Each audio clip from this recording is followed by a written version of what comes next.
Funny monk. Hello friends, ए funny monk जो साधु मजाकिया हो, ऐसा एक नाम बहुत फेमस है सोशल मीडिया में अमोघ लीला प्रभु जी का। हंसाते बहुत हैं वो, बहुत ही एजुकेटेड भी हैं वो। इस्कॉन के फेमस प्रभु जी में से एक प्रभु जी हैं वो। आईटी की हाई प्रोफाइल जॉब को छोड़कर, घर बार सब छोड़कर सन्यासी बन गए हैं वो। यूँ तो भगवान श्री कृष्ण के वो परम भक्त हैं, बहुत एजुकेटेड हैं, साइंस के स्टूडेंट रहे हैं, आईटी के हाई लेवल पोस्ट पर भी रहे हैं वो। भक्ति जहाँ तक है तो ठीक है, ज्ञान उनको भी बहुत कम है। विश्वास नहीं होता है एक भारत का बेटा जो आध्यात्म की धरा है, दूसरा साइंस का स्टूडेंट कैसे इस बात पर विश्वास कर सकता है कि आसमान में कहीं कोई ऐसा लोक है जहाँ श्री कृष्ण करोड़ों स्त्रियों के साथ रहते हैं, गाय चराते हैं, नाच गाना करते हैं। चलो अब उनकी मर्जी, परमात्मा तो विशुद्ध चेतना है, यदि उन्हें इसका ज्ञान नहीं है तो हम क्या कर सकते हैं। बाकी वो किस्से कहानियों से हंसाते बहुत हैं। ये तो एक छोटा सा उदाहरण दिया है हमने, किस तरह बड़े बड़े इंटेलिजेंट लोग भी कली की माया के शिकार हैं, ज्ञान से कोसों दूर हैं, अपने ईश्वर का सत्य स्वरूप न तो जानते हैं वो, न जानना चाहते हैं। एक काल्पनिक दुनिया में, भ्रम और इल्यूज़न की दुनिया में फंसे हैं और दूसरे लोगों को भी फंसा रहे हैं। पर आज हम जिस फनी मॉन्क के राज खोलने वाले हैं वो कोई पुरुष नहीं, एक लड़की है। जी हाँ, वो एक लड़की है जो कली की ऊर्जा से ग्रस्त है। जैसे लोगों ने भगवान कल्कि के बारे में ये खबर फैला रखी है कि उनका बिहेवियर बच्चों जैसा होगा, तो इसका ये अर्थ नहीं है कि वो बेवकूफ़ होंगे या उनमें बचपना होगा। इसका अर्थ सिर्फ इतना ही है कि वो सीधे, सरल, स्वीट, क्यूट और निर्दोष होंगे। पर ये फनी मॉन्क खुद को ऐसे दिखाती है जैसे ये ही परम ज्ञानी है। लोगों को, अपने व्यूवर्स को ही बात बात पर अपशब्द कहना उसकी आदत है। उसके कितने ही व्यूवर्स उसे कह भी चुके हैं कि ये बड़ी हो गई है पर दिमाग बच्चों जैसा है।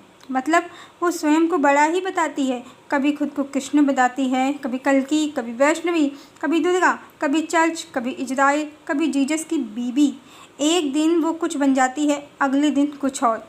इस तरह वो पूरी तरह से एक फनी मॉन्क है। अमोघ लीला प्रभु तो उसके आगे कुछ भी नहीं है, कुछ भी नहीं है। पहले जब हमने उसे सुना तो हमें लगा कोई डेविल सोल है या कोई पागल साइको, पर धीमे धीमे उसके पोस्ट देखकर, क्योंकि उसके वीडियोस सुनने लायक होते ही नहीं हैं, ज्ञान कम, बातें ज़्यादा, गालियाँ बातों से भी ज़्यादा होती हैं, उसके पोस्ट देखकर हमने जाना कि वो एक क्रिश्चियन लड़की है और दूसरे क्रिश्चियन लोगों की तरह, या जैसे ईसाई मिशनरी अंग्रेज़ों के जाने के बाद भी भारत में सक्रिय है हिंदुओं का धर्म परिवर्तन करने के लिए। वो लड़की हिंदुओं का सिर्फ ब्रेन वॉश ही करना चाहती है। राम को जीसस का पुत्र बताती है, कृष्ण को जीसस का पुत्र बनाती है, बिना सिर पैर की बातें करती है। आज जब हिंदू इतने जागरूक हो गए हैं, वो जानते हैं राम और कृष्ण एक ही हैं, परम भगवान हैं। कोई जीसस उनका पिता कैसे हो सकता है, जबकि जीसस तो स्वयं परमात्मा के पुत्र हैं और राम और कृष्ण अगम अगोचर अनादि परम ब्रह्म हैं।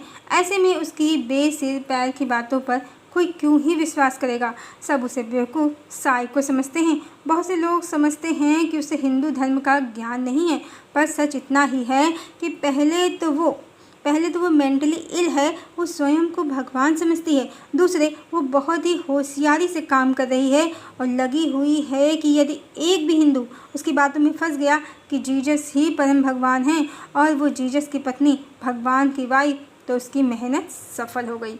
और इसके लिए वो राम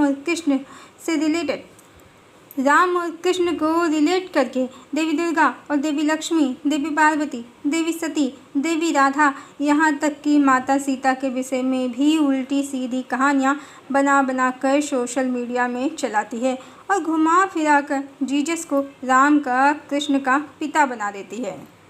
और साथ ही उसके पास अपना तो कोई काम है नहीं, जिससे जितने भी कल्कि से रिलेटेड चैनल हैं वहाँ घूमती रहती है, स्वयं को भगवान बताती रहती है और साथ ही दिन भर सारे चैनल्स को सुनती है और फिर पोस्ट सेक्शन में सबकी बुराई करती है। सोशल प्लेटफॉर्म का एडिक्शन है उसको। कुल मिला के गाली देना, अपशब्द कहना, इल्यूज़न क्रिएट करना, इतना ही उसका काम है और उसकी एक ही तमन्ना है, किसी तरह सब उसे भगवान मान ले।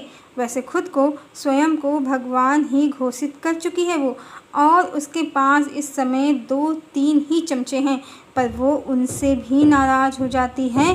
कोई उसे देवी वैष्णवी मान ही नहीं रहा। बड़ी परेशान आत्मा है।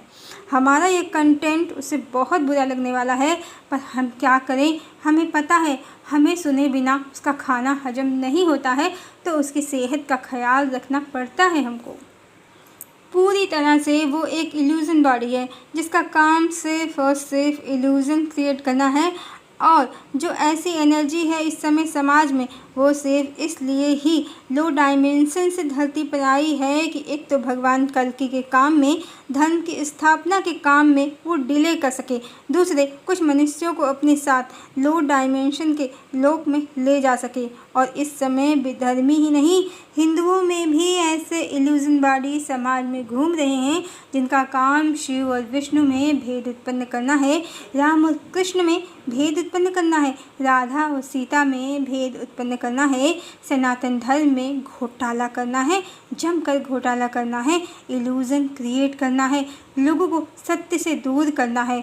और इस समय समाज में 1-2 नहीं, ऐसे हज़ारों लाखों इल्यूज़न बॉडी घूम रहे हैं जिनका उद्देश्य एकमात्र सनातन के सिद्धांतों को हानि पहुंचानी है, हिंदू देवी देवताओं की महिमा को गिराना है।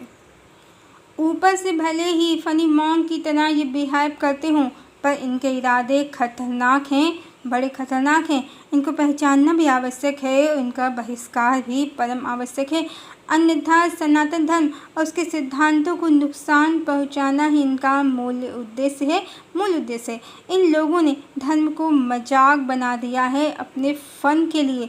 ये फनी मॉन्ग ऊपर से दिखते हैं, पर इन लोगों ने धर्म को अपने फ़न का साधन बना लिया है, जबकि धर्म कोई फ़न का विषय नहीं है, ये मन को साधने का विषय है, अंतर मन की साधना है। जब तक मनुष्य आत्मा और अध्यात्म के रहस्यों को जानने के बजाय पौराणिक कहानियों को धर्म समझेंगे, तब तक ये फनी मॉन्ग चटपटी कहानियाँ सुना कर, जिनमें से ज़्यादातर कली की माया से ही प्रेरित होंगी, देश और समाज दोनों का बंटाधार करते रहेंगे, और लोग, मनुष्य इन्हें जो फॉलो करेंगे वो ईश्वर से दूर होते रहेंगे।